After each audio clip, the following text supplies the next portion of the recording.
Today I want to talk about a very cool book that can help you draft your own patterns, but also help you with fitting your own patterns. I got this book from Don McCunn a few months back, and I've been paging through it, and I've been looking at it and sort of, breezing through the content. And one thing caught my eye that helped me this past weekend. If you follow along with me, you know I teach yoga pants classes, and I do a lot of fitting in these classes. And up until now, my side and inseams have looked like this. So I just want to show you my personal pattern here. All right, so this is my legging pattern. It's a one-piece leg pattern. And for the most part, I love these. I wear them all the time. But sometimes, if I make them really snug, what happens is they tend to crawl down my body. And the reason why I'm showing you the yoga pants pattern, along with this Don McCunn book, How to Make Sewing Patterns, I found something here that was very interesting. And actually, I've seen it online too, in places. But I want you to all check this out here. Look at how he recommends drafting your close-fitting pants. Now, here is the basic draft. Okay, so he shows you how to draft pants. And then if you want to make a close-fitting pant, he actually shows you how to shape the side and inseam to make room for your curves. You can see that in this particular instance in this book, he's showing you how to change your draft from a full leg pant into a snug fitting pair of pants or close fitting pants. He takes up the crotch in the back. He leaves the front alone, takes up the crotch or shortens the crotch in the back. And then what's interesting to me is he also creates shape at the calf. Now, I don't have a huge difference in my measurements between like my knee and my calf. It's about a 1-inch difference.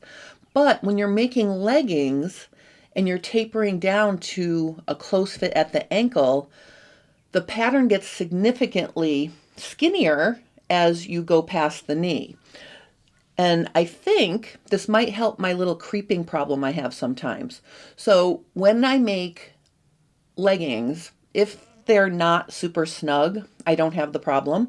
But I have made some compression fit leggings, and what happens with those is they tend to creep down. And I think the reason why they're creeping down is because of the issue with my calf being bigger than the crook of my knee, a little bit. It's 1 inch bigger, but the width of the pattern is doing this.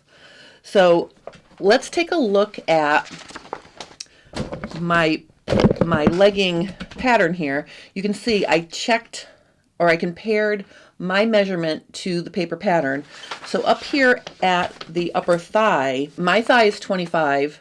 The pattern is basically 20 inches. So that means it's stretching about 20% because it's stretching 1 inch for every 5 inches. Okay, so it's not super snug up at the top.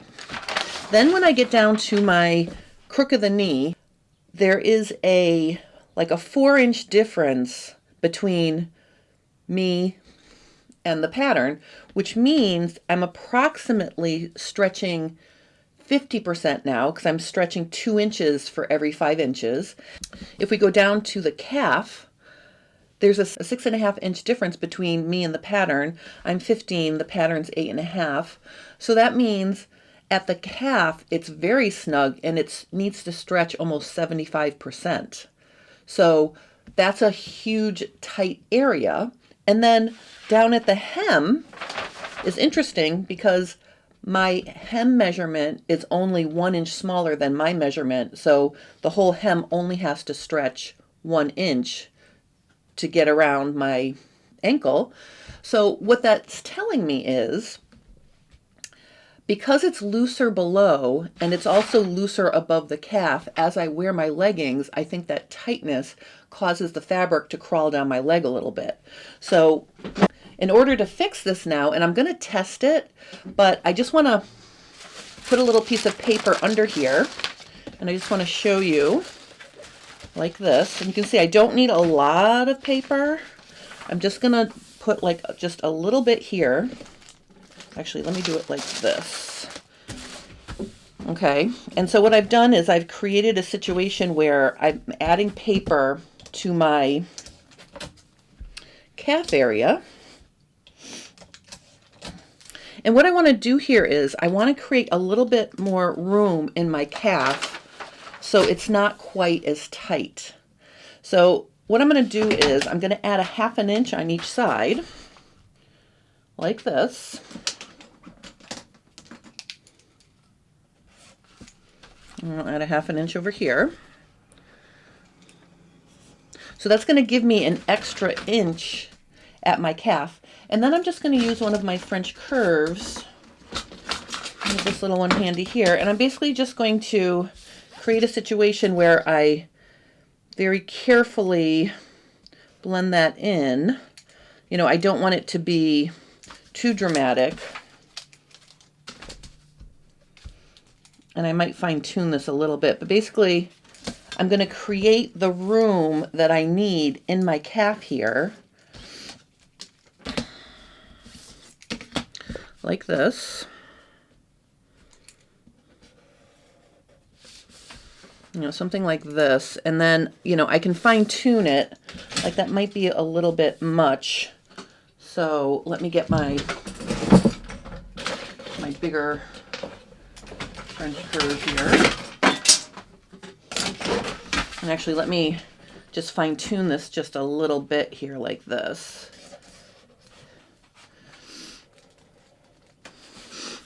I'm just going to fine tune it ever so slightly.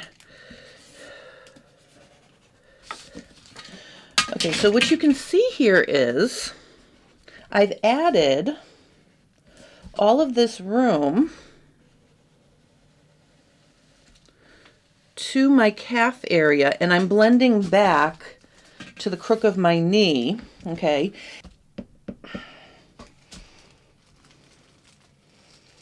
Okay.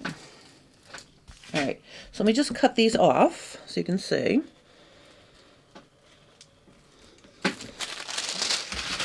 All right, so you can see here at the end of the day, this adjustment is not very big. It's just a little bit. And I think what's going to happen is that's going to give my calf breathing room so it's not so snug there that it's pulling the rest of the legging.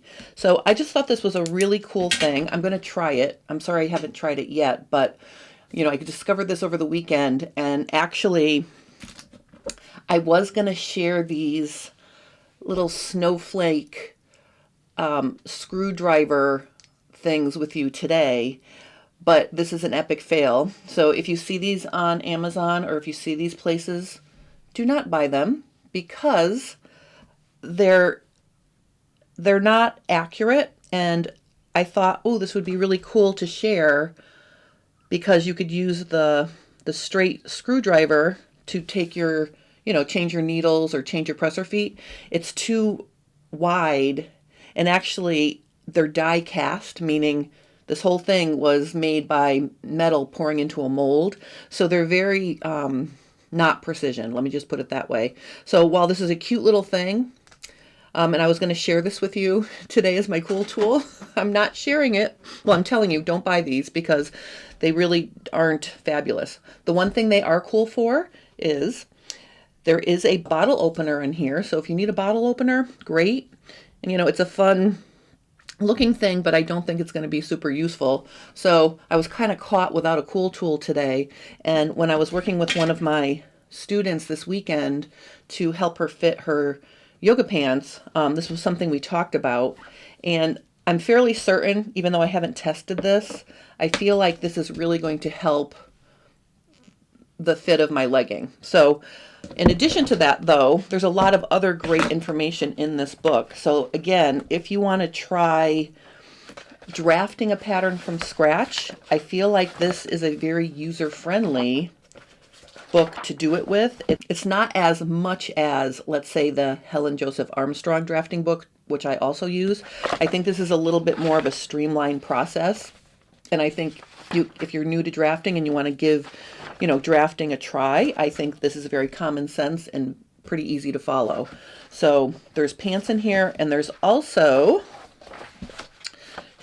tops in here. And I love the fact that in addition to showing you how to draft, this book also teaches you how to rotate darts, how to create gathers from darts, how to add different kinds of fullness, different kinds of sleeve variations. It's got a lot of really cool stuff in here. It also covers skirts, and again, pants. The other thing I like about this book is if you struggle to measure yourself, there is a detailed guide to how to take measurements appropriately. And there's a model here that's showing you how to do it. And I think this comes really in handy when you're looking to see how to measure yourself. There are some techniques in here to help you measure yourself by yourself, which is very cool. So I really feel like this is a really cool book to have if you're into pattern drafting and fitting. So I hope you enjoyed this cool tool. If you have any questions or comments, please post those below and I will help you. If you're enjoying my content, consider liking and subscribing to my channel because it helps me grow. And I want to thank everyone for taking the time to watch. Have a wonderful rest of your day.